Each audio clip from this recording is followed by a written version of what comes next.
পরে আরেকটি বিমান। সেদিন অকুতভয় বৈমানিক সাইফুল আজমের অকল্পনীয় বীরত্বের কারণে ইসরায়েলের পুরো পরিকল্পনাই ভেস্তে যায়। উল্টো নিজেদেরই দুটো বিমান হারায় তারা।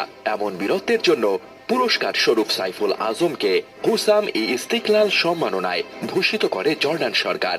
সাইফুল আজমের কাছে ইসরায়েলি বৈমানিকদের ধরাশয়ী হওয়ার পর তিনি তার কৃতিতে ইরাকি বৈমানিক দলের কাছে চরমভাবে পরাজিত হয় ইসরায়েল।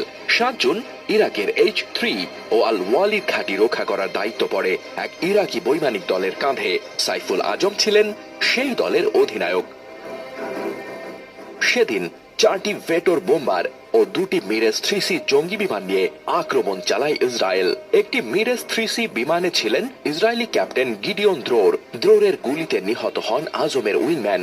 তার হামলায় ভূপাতিত হয় 2টি ইরাকি বিমান। পরক্ষণেই এর জবাব দেন আজম। তার অব্যর্থ টার্গেটে পরিণত হয় দ্রোরের মিরেজ 3C।